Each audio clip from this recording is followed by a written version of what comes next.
Hello guys, അപ്പോൾ കുറച്ച് നാളായില്ലേ ഞാനൊരു ഡിസൈനിങ് അല്ലെങ്കിൽ സ്റ്റിച്ചിങ് വീഡിയോ ഒക്കെ അപ്ലോഡ് ചെയ്തിട്ട്. അപ്പോൾ ഇന്ന് ഞാൻ വിചാരിച്ചു ഇന്ന് എന്തായാലും ഈ ഒരു പഴയ സാരി നമുക്കൊരു കിഡിലൻ പാർട്ടി വെയർ ലുക്കുള്ള ഒരു ചുരിദാർ സെറ്റ് തന്നെ അങ്ങ് റെഡിയാക്കി എടുക്കാന്നുള്ളത്. അപ്പം നമുക്ക് നേരെ വീഡിയോയിലോട്ട് പോകാം. അപ്പം ഞാൻ ഇത് ലൈനിങ് ഇതുപോലെ എടുത്ത് വെച്ചിട്ടുണ്ട്. ലൈനിങ്ങിലാണ് ഞാൻ ഏത് ഡ്രസ്സ് സ്റ്റിച്ച് ചെയ്യുന്നതാണെങ്കിലും ലൈനിങ്ങിലാണ് ഫസ്റ്റ് ഞാൻ കട്ട് ചെയ്യാറ്. കാരണം ലൈനിങ്ങിൽ എനിക്ക് തെറ്റിപ്പോയാലും മെയിൻ ക്ലോത്ത് നമുക്ക് വേസ്റ്റ് ആയി പോയില്ലല്ലോ.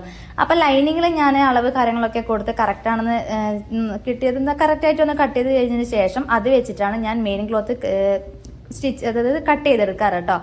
അപ്പം ഞാൻ ഇതിലിങ്ങനെ അളവോ കാര്യങ്ങളൊന്നും പറയുന്നൊന്നുമില്ല. നമ്മൾ സാധാരണ എടുക്കുന്ന അതേ ചുരിദാറിൻ്റെ എൻ്റെ ഒരു അളവ് ഞാൻ എടുത്തു. അതിനുശേഷം സാരി ഞാൻ 4 ഒന്ന് മടക്കി ഇട്ട് കൊടുത്തിട്ടുണ്ട്.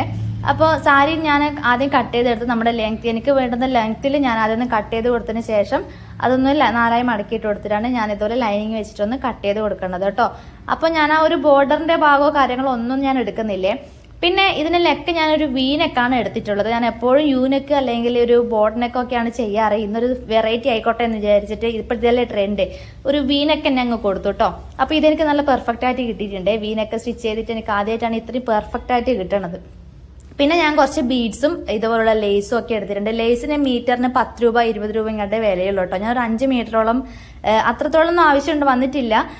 ഞാൻ എന്നാലും ഞാൻ ഇരിക്കട്ടെ എന്ന് വിചാരിച്ചൊരു 5 മീറ്ററോളം ഞാനൊരു ലേസ് വാങ്ങി. പിന്നെ നമ്മുടെ ഇതുപോലത്തെ ബീഡ്സിനൊക്കെ ഗ്രാമിന് 2 രൂപയൊക്കെ വിലയുള്ളൂ കേട്ടോ.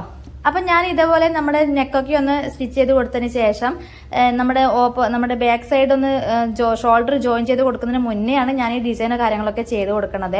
ലേസ് ഞാൻ ഇതുപോലെ എടുത്തിട്ട് ഞാൻ പല ടൈപ്പിലൊന്ന് വെച്ച് നോക്കുന്നുണ്ട് കേട്ടോ. യോക്ക് പീസിലും നെക്കിലൊക്കെ ആയിട്ടൊന്ന് ഞാൻ വെച്ച് നോക്കുന്നുണ്ട്. ഞാൻ മുന്നേ റെഫറൻസ് എടുത്തിട്ടൊന്നുമല്ല ഞാൻ ഡിസൈനിങ് ചെയ്യാൻ ഇരിക്കുക. എനിക്ക് അപ്പം തോന്നുന്നത് എന്താണോ തോന്നുന്നത് അപ്പം ചെയ്യുന്ന ഒരു ഐഡിയയിൽ ഞാൻ അങ്ങനെ ചെയ്യുന്നതാണ് കേട്ടോ. അപ്പോൾ അവസാനം ഞാനിത് ഈ ഒരു ഡിസൈനിലോട്ടാണ് എത്തിയത്. നമ്മുടെ ഷോൾഡറിൻ്റെ അവിടെ നിന്ന് തൊട്ട് താഴെ വരെ 2 സൈഡിലാക്കിയിട്ട് ഇങ്ങനെ ഒരു ഡിസൈൻ അങ്ങ് വെച്ച് കൊടുത്തു കേട്ടോ. എനിക്കെന്തോ യോക്ക് പീസിലേക്ക് വെച്ച് കൊടുക്കുന്നതിനേക്കാളും കുറച്ചുകൂടി ഭംഗി തോന്നിയത് ഈ ഒരു മോഡൽ ചെയ്തതിലാണ്. പിന്നെ ഞാൻ ആദ്യമേ ഒരു അബദ്ധം കാണിച്ചത് എന്താണെന്ന് വെച്ചാൽ നിങ്ങൾ കാണുന്നുണ്ടാവും, ആ ഒരു സ്റ്റോൺ അങ്ങ് വെച്ച് കൊടുത്തതാണ്. അപ്പോൾ സ്റ്റോൺ ആദ്യമേ അങ്ങ് വെക്കണ്ടായിരുന്നു. അത് എന്താ പറയുക, നമ്മളെ കട്ട് ബീഡ് വെച്ചിട്ട് ഞാനൊരു ചെറിയ ഡിസൈൻ കൂടി കൊടുക്കുന്നുണ്ട്. അപ്പോൾ ഈ ഒരു സ്റ്റോൺ വെച്ചപ്പോൾ അതിന് കണക്കായിട്ട് ആ കട്ട് ബീഡ് എനിക്ക് കൊണ്ടുവരാൻ കുറച്ച് ഞാൻ ബുദ്ധിമുട്ടി. അപ്പോൾ ഞാൻ എൻ്റെ ഓപ്പോസിറ്റ് സൈഡ് ചെയ്യുമ്പോൾ ആ ഒരു സ്റ്റോൺ ഞാൻ അങ്ങ് പറിച്ചെടുത്തു. അതിനുശേഷം കട്ട് ബീഡ് കൊണ്ട് ഈ ഒരു ഡിസൈൻ കൊടുത്തതിന് ശേഷം അതിൻ്റെ സെൻറ്ററിലായിട്ട് സ്റ്റോൺ ഞാൻ വെച്ച് കൊടുക്കുകയാണ് കേട്ടോ ചെയ്തത്.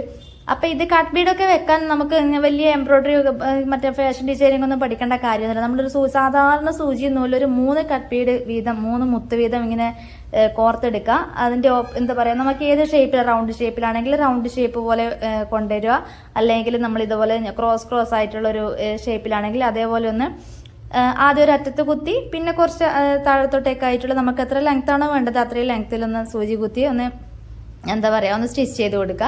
പിന്നെ ഒരു 2 സ്റ്റിച്ച് കൊടുക്കണം കേട്ടോ. ആ സ്റ്റോണിൻ്റെ ഉള്ളിലൊക്കെ ഇട്ടിട്ട് നമ്മൾ സൂചി നൂല് ആ സ്റ്റോണിൻ്റെ ഉള്ളിലോട്ട് 2 പ്രാവശ്യം ഒന്ന് സ്റ്റിച്ച് ചെയ്ത് കൊടുത്താൽ മാത്രമേ മുത്തല്ലേ പെട്ടെന്ന് ചിലപ്പോൾ നൂല് ലൂസായിട്ട് ഇളകി പോകും. നമ്മൾ പല റെഡിമെയ്ഡ് ഡ്രസ്സിൽ നിങ്ങൾ ശ്രദ്ധിച്ചിട്ടുണ്ടോ, പെട്ടെന്ന് നൂല് പറഞ്ഞിങ്ങനെ വന്നു. അത് കറക്റ്റായിട്ട് ടൈറ്റായിട്ട് ഒരു 2 സ്റ്റിച്ച് കൊടുക്കാത്തത് കൊണ്ടാണ്.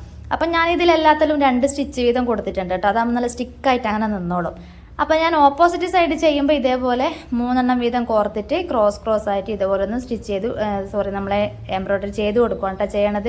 അപ്പം ഞാനിതെന്താ പ്രൊഫഷണൽ ആയിട്ടൊന്നും എനിക്ക് ട്യൂട്ടോറിയൽ പോലൊന്നും എനിക്ക് പറഞ്ഞു തരാനൊന്നും അറിയില്ല കേട്ടോ. കാരണം ഞാനും ഇതൊന്നും പഠിച്ചിട്ടൊന്നുമല്ല. അപ്പോൾ ആ പഠിക്കാത്തത് കൊണ്ട് ഇതെങ്ങനെ പറഞ്ഞു തരണം എന്നുള്ള കാര്യം എനിക്കറിയില്ല.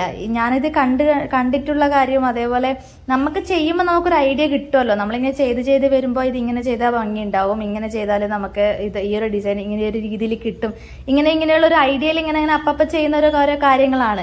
അപ്പോൾ ഇതിനൊക്കെ ഈ എംബ്രോയ്ഡറി ചെയ്യുന്ന കാര്യത്തിനൊക്കെ ഓരോരോ പേരൊക്കെ ഉണ്ട്. നമ്മൾ ഓരോ എംബ്രോയ്ഡറി വർക്കിനും ഓരോ പേര് വരെയുണ്ട്. എന്താ പറയുക, ഓരോ നീഡിലിന് ഓരോ അളവുണ്ട്, ഓരോ നൂലിന് ഓരോ അളവുണ്ട്, അങ്ങനെ ഓരോ കാര്യങ്ങളൊക്കെ ഉണ്ട്. അതൊന്നും എനിക്ക് അറിയാത്തതുകൊണ്ട് എനിക്ക് പറഞ്ഞുതരാൻ അറിയില്ല. അപ്പോൾ ഇത് സാധാരണ നമ്മൾ സൂചി നൂലിൽ ഒരു 3 കട്ട് ബീഡ് വെച്ചിട്ട് ഇതുപോലെ ഒന്ന് ചെയ്തു. ഇതിൻ്റെ ഈ ഒരു എന്താ പറയുക കട്ട് ബീഡോ അല്ലെങ്കിൽ നമ്മുടെ ഷുഗർ ബീഡ്സൊക്കെ ഇല്ലേ, നമ്മൾ ചെറിയ golden colour beads, golden colour മുത്ത്, അത് വെച്ചിട്ടും ഒക്കെ ഈ ഒരു ഡിസൈനൊക്കെ സ്റ്റേച്ച് ചെയ്തെടുക്കാം കേട്ടോ. ഇതാണ് നമ്മുടെ ചുരിദാറിന്റെ ഫൈനൽ ലുക്ക് എന്ന് പറയുന്നത്. ഞാൻ സ്ലീവിന്റെ അവിടെ ആ ഒരു ഗ്രീൻ കളർ ബോർഡറിന്റെ ഭാഗത്തു നിന്നായിട്ടാണ് കട്ട് ചെയ്തെടുത്തത് കേട്ടോ. അതുപോലെ ബാക്കിയുള്ള ലേസ് ബാക്കിയുള്ള തുണിയിൽ ഒരു വശത്ത് മാത്രം ഇതുപോലെ അങ്ങ് വെച്ച് കൊടുത്തപ്പം നല്ലൊരു ഷാല് പോലെ കൂടി കിട്ടി. അപ്പൊ ഇതാണ് നമ്മളെ ചുരിദാറിന്റെ ഫൈനൽ ലുക്ക്. പഴയ സാരിയാണെന്ന് പറയത്തേ ഇല്ലല്ലോ അല്ലെ. അപ്പൊ ഇത് കണ്ടിട്ട് ഇത് എങ്ങനെയുണ്ട് എന്നുള്ളതിന്റെ ഒരു അഭിപ്രായം ഒന്ന് കമന്റ് ഇട്ടാൽ അറിയിച്ചാൽ കുറച്ച് സന്തോഷമായിരുന്നു. അപ്പോൾ ഇഷ്ടപ്പെടുകയാണെങ്കിൽ തീർച്ചയായും വീഡിയോ ഒന്ന് ലൈക്ക് ചെയ്യാം കേട്ടോ. അതേപോലെ നിങ്ങളുടെ അഭിപ്രായം ഒന്ന് കമന്റ് ഇടണേ. അപ്പൊ ഇത്രയേ ഉള്ളൂ. ടാറ്റാ. നമുക്ക് വേറൊരു വീഡിയോയിൽ